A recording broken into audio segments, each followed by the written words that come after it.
Welcome to The Way Home with Laura Smith, the show that brings you wonderful guests, helpful advice, and uplifting stories. The Way Home. Live inspired. Here's your host, Laura Smith. I love it when I get the opportunity to hear about new products, new companies, things that are actually changing the world as we know them, and maybe that other people have not had an opportunity to hear about either, but could change your life in a really positive way. That's what The Way Home is all about. And today I have Dave Riggs on with me. He is the CEO and co-founder of Wybridge Technologies, which is actually based in Tucson, Arizona. He has served as CEO of multiple publicly traded companies across industries, including mining, casinos, biotech, very diverse operations there, and successfully leading 9 IPOs. And he brings more than 3 decades of executive experience in guiding breakthrough technology from concept to market. And that's what we're going to be focusing on today, which is something called EZM. Sounds a little bit like a dance movement back in the 90s, but I digress. Dave Riggs, thank you so much for joining us today from Wybridge Technologies. And I'm so excited to hear. Actually, I've heard a little bit about EZM and what it's doing and what it can do, and this Kickstarter campaign that you're doing with it. But I was just excited to hear about it. Thanks for joining us today. It's my pleasure, Laura. And hey, thanks very much. It's great to be here. Yeah. So when I first heard about EZM and this technology that could really potentially save people tons of money and have them have better performances on their cars, their engines, and all of this. And I'm thinking to myself, wow, why didn't somebody think of this before? And especially with the advent of, with the last administration pushing nothing but electric vehicles, this just seemed like a wonderful opportunity for all of us who never did end up going that route yet to get some new mileage out of our cars that we already own. Tell us exactly what EZM is and what it stands for, and how it can change our driving experience and our lives, basically. Well, yeah, excellent. The EZM is a compact module that connects to the 12-volt battery, starter battery, if you will, in any internal combustion engine car, whether it's gas or diesel. It doesn't really matter. What it does is refine the ignition system and bring it up to a much higher level so that you get a more consistent spark to ignite the fuel in the combustion chamber. That leads to more miles per gallon and more efficiency and ultimately less emissions. So if you're using less fuel to go the same distance, your overall emission or carbon footprint, they like to say that, it is greatly reduced. And it's a very simple. It's a very simple unit, and simple is sometimes the best solution. Yeah, it's so simple. Sometimes it seems like, wow, how come somebody didn't think of this before? I mean, it almost sounds too good to be true. And yet it is true. And you've already done a lot of testing and studies on it. And it is proving what it was set out to do. So this is a good sort of stopgap, I guess, for people who haven't moved to an electric vehicle. They still have their car. Is it true that most people's cars are like around an average of 12 years old? Yeah. So for a variety of reasons, people are keeping their cars longer than ever before. And one of the issues we originally tried to solve was the fact that there are 340 million registered vehicles on the road today. Wow. And every year, 120 replacement batteries supply those. So without a lot of math there, about every 2.7 years, people are replacing their batteries. And batteries cost anywhere from $200 to $600, depending on your needs and the type of battery that you're replacing. So we originally started out just to save that battery. In other words, make sure that the battery would last for the length of the time that you had your car. And so that was the original proposition of why we started our development, and understanding that there were ancillary benefits to improving the performance of a battery. And some of these ancillary benefits were really well quantified with better gas mileage. And then ultimately we tested for emissions and found that the emissions were lower too. So it's kind of a triple threat, but it just adds to the existing systems without interacting with them, and maximizes the performance of the ignition system in every car that we've tested. And we've tested over 60 cars 1,000 times, so we're pretty confident that it's going to work ubiquitously. So if you put the EZM onto a battery that, say, is kind of on its way out, does it like refurbish it? Does it revitalize it? It doesn't heal. It doesn't fix anything. So what it does do is it acts as a support mechanism. So when you start your car, the battery is the power source for starting the car. After that, your alternator runs your car. And with more and more electronics in cars, the alternator is being taxed to a greater and greater limits. So if you can add a component, the EZM or emission zero module, to that equation, you support not only the operation of the car, but the initial starting of the car.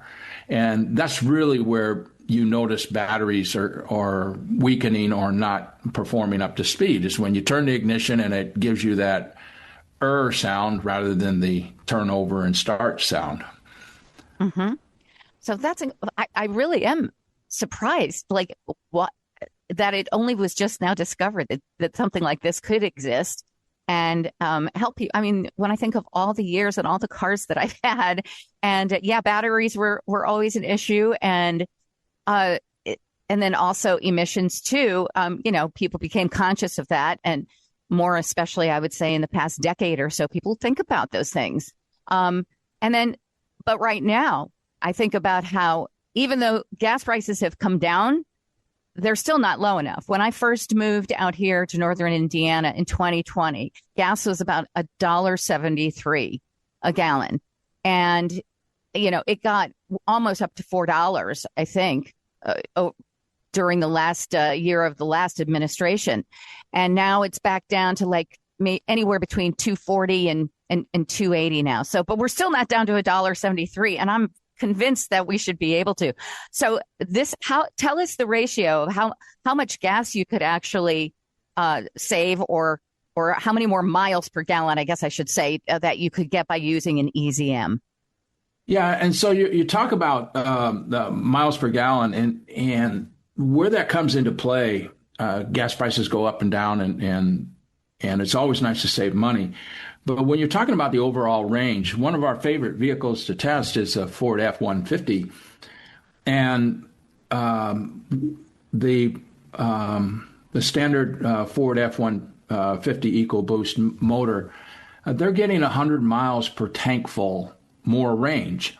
Now, and one of the favorite stories is a guy named George out of Wyoming, which I don't know if you've ever been with Wyoming, but there's a lot of Wyoming per road, right? So right. Sometimes, you get 50 to 100 miles extra range. That's when you're 35 miles from the next gas station and you're riding on 50 miles is really nice, right? And 100 miles is awesome. So it goes beyond just the monetary savings that you get from burning less fuel.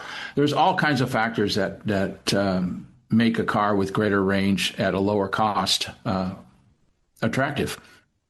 Absolutely. I mean, I drive across country all the time. So because I lived in New York for 4 decades, so I spend at least 2 times a year, if not 3 or 4, driving back and forth from Indiana out to New York. And that happens to me all the time. And let me tell you, if I were able to get an extra 100 miles, that would be a huge difference. It really would. I mean, just in how many times you have to stop for gas and everything. Like you said, there have been times I've been on empty and I'm in the middle of, Pennsylvania Poconos or something. And I literally don't know if I'm going to make it, and I'm going to be on the side of the road somewhere. So yeah, what an incredible thing.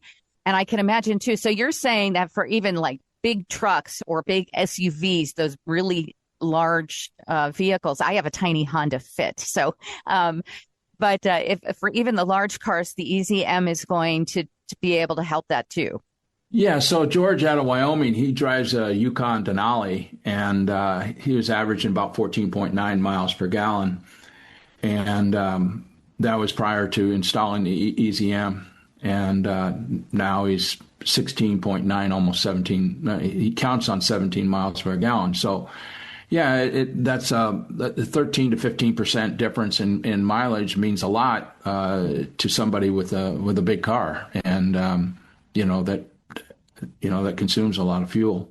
So it can add up, and it's one of the benefits of the three benefits that we really like to consider the EZM as a triple threat. So we've gone to great lengths to take our internal data, which we spent 2 years and about $2.5 million testing and getting data, and then we took that data to independent labs and had them test it, kind of blind test. We didn't tell them what the unit did. We didn't tell them anything about it. We just said, hey, run it on cars and run your normal tests like they would for any OEM. Now, we went to the heart of the U.S. automobile industry. We went to Dearborn, Michigan, and enlisted the support of a lab that supports all the OEMs in Michigan, and just told them blind test, and they came back and substantiated every data point that we had. Plus, they opened our eyes up to the performance side of it a little more than we are considering.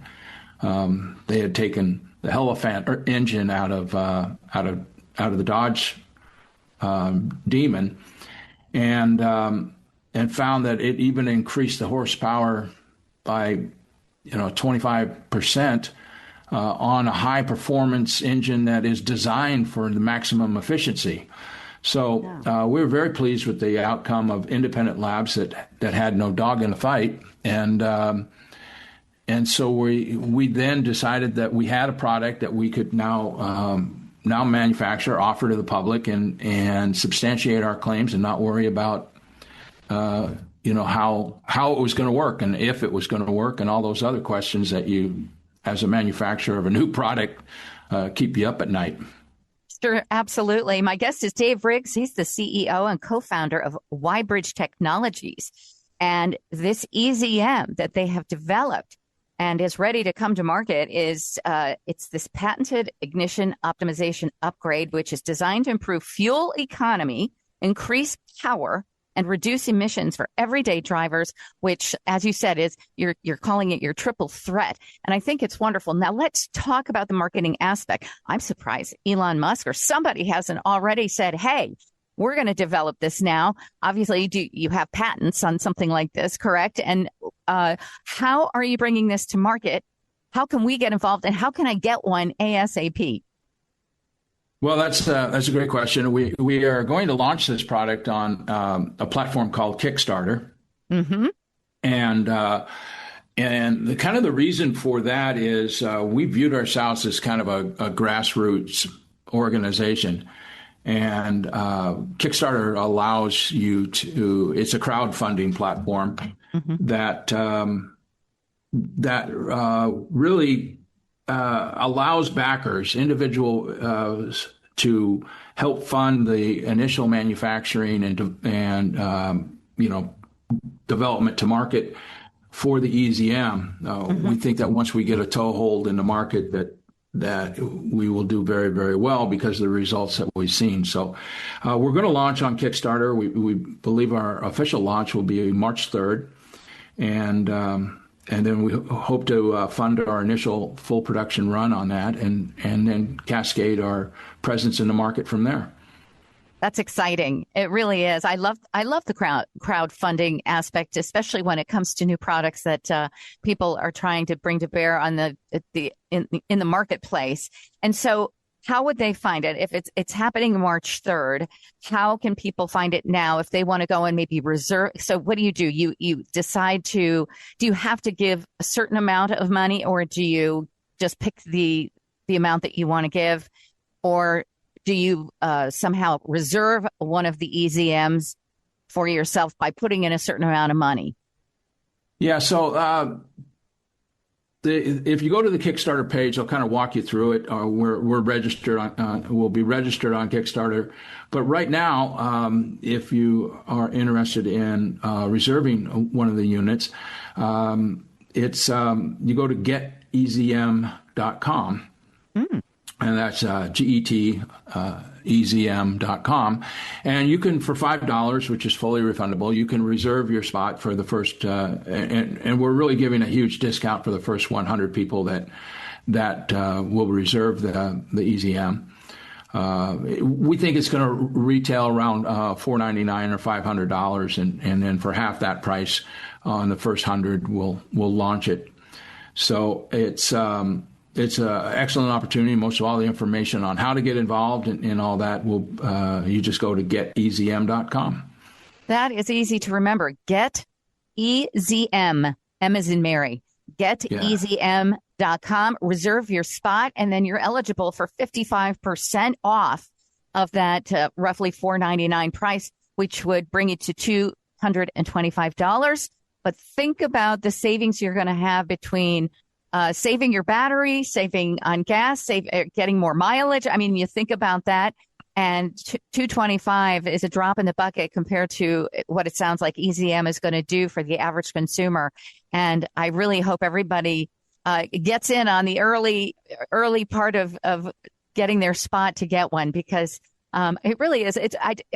This is what America is, isn't it? It's ingenuity. It's coming up with solutions to problems and then making it available. And this is, to me, why it's the best country in the world. This is where people's dreams happen and where lives can be made better because of innovation such as yours. So, David Riggs, I'm very grateful that you joined us today from Wybridge Technologies. Again, it's called an EZM. And give us the scientific, the verbiage for what EZM stands for. Well, that stands for Emission Zero Module. And that's really our tagline, is that we saw that it reduced the emissions of cars over 50% in some cases. So we thought that would be a really good way to introduce the efficiency, the ignition efficiency module to the public. One of the things I just wanted to touch base on real quick is, as far as the Kickstarter crowdfunding, it's not funding research and development. We've gone through over 10 years of research development and over $2.5 million of testing, and we're to the point where we will manufacture. So any commitment, any pledge that you make on the Kickstarter will go directly to manufacturing units that will be delivered to you at a huge discount rate. That's fantastic. Once again, getezm.com for this Emissions Zero module. EZM's easier to remember, but get yours. Get a spot on the list to get yours as soon as you can. It goes towards the manufacturing of it to get it right to the public, right to you. Thank you so much, David. Really appreciate it, and love hearing the story behind EZM, and can't wait to get mine. Oh, well, thank you very much. It was a great opportunity, and thank you very much. Thank you.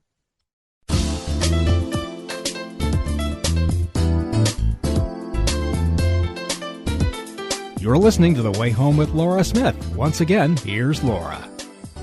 Well, I have, I would say, probably a really good or bad habit, and that's that I love cheese almost more than any other food in the world. But I have learned a lot about my craving and my, love for this product that is obviously a derivative of cow's milk. And so I wanted to talk to somebody who really knew what goes on when it comes to making cheese, and if indeed there are any healthy alternatives, and there are. Amber Canavan is here. She is the manager of campaigns for PETA, which is the People for the Ethical Treatment of Animals. Amber, thank you so much for joining me today. Are you going to get me to get off my cheese craving train and get me onto to something a little more that's more, I would say, humane and healthy? I sure hope so. There is so much vegan cheese out there and so many reasons to ditch dairy, including you alluded to a cheese addiction. And Yeah. that is one of the things I wanted to talk about today. We hear people saying, oh, I'm addicted to cheese. I can't seem to give it up. I just want more. There is actually a chemical compound in dairy-based cheese. It's called casomorphins, and they actually do act on the brain and make you crave more cheese. So you are not crazy. There is something there that is that is influencing you. I see. Oh my gosh, that's really something. So, I also, in addition to loving it, I've basically been told all my life, oh, cheese is actually really good for you because it's made with milk, and milk is vitamin D and calcium. And so it's a healthy fat to have. Now tell me about what's really in cheese and, whether or not there is a much healthier way to get the same type of whatever it is, healthy fats. The reality is a lot of cultures, and there's a lot of people who are lactose intolerant who can't even consume cow's milk without having a horrible stomach ache and other health issues. Cow's milk also, it has a lot of cholesterol in it. It contains no fiber. 90 to 97% of Americans are deficient in fiber. So swapping, I'm not going to say vegan cheese is health food because it's still definitely a decadent, higher fat, delicious food. But it's going to have some of that fiber in it. It's cholesterol free. It's better for the cows too. Absolutely.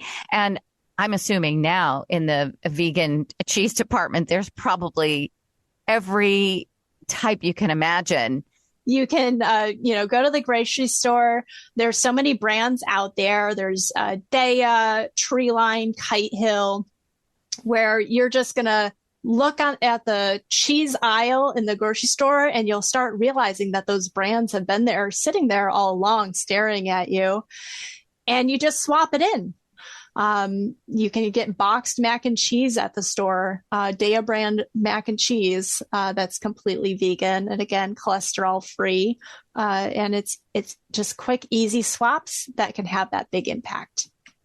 That's interesting. Well, the other end of it, which I have been aware of for a long time, and I really need to give it more of a thought, is I really don't like the practice of how regular dairy farms, how they treat the cows. And then I see those little, those little houses where they keep the baby cows away from the mother. And it's so devastating. I've actually visited farms where the people had those, and all you do is hear these crying animals literally all day long. It is so devastating. It makes me so sad. And, it's just, has the practice not gotten any more humane after all these thousands of years? Right. Yeah. I mean, you hit the nail on the head there. A lot of people don't realize that cows produce milk for the same reason that all mammals do, which is to feed their babies. They have to become pregnant and be lactating just like us. So the dairy industry, to keep that milk flowing, forcibly impregnates cows, takes those beloved babies away. And I have also heard them crying for days from having lived near dairy farms. And that milk that was meant for their babies is just being turned into a pizza topping. And we know so much more about cows and their abilities. They are intelligent feeling individuals. They love their families deeply, and they mourn them when they are taken away. And that is just so much unnecessary heartbreak. Cows can live for 20 or more years when they're like at a sanctuary being taken care of. The dairy industry, from years of repeated impregnations and the heartbreak of having their babies taken away, they're typically killed at a fraction of their lifespan, like 4 to 6 years versus the 20 that they could live. So when people are thinking, oh, it doesn't hurt them, one, it absolutely does. And two, they're killed as well. If they can't give birth anymore and lactate, they're useless and they are killed. It's just incredible. Very sad. And one final thing, there's also apparently a terrible bacteria that is found in cheese. And it's kind of hard for me to pronounce, but it sounds really gross. It sounds awful. Yeah, so some dairy-based cheeses contain the same kind of bacteria that makes your toes smell bad. So if you smell like that nasty feet smell, that is a bacteria called Brevibacterium, and it can be found in some cheeses. That's all you had to say. Oh my goodness. Well, we thank you so much. You know, it's knowledge, and it's not trying to, browbeat people or make them feel bad, for what they're doing. But education is key, and really learning about these things is so important. So I do thank you. I thank PETA for the work that they do on so many levels, and helping to protect and treat animals with the love and the dignity they deserve. And so, Amber Canavan, thank you so much for being with us today. Thank you for having me. Thank you for listening to The Way Home.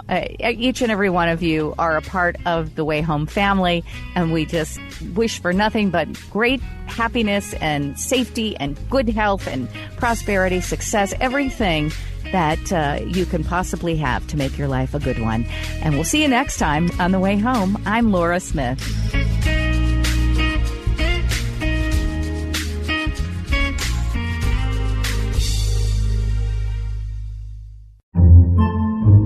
Podcasts by Federated Media.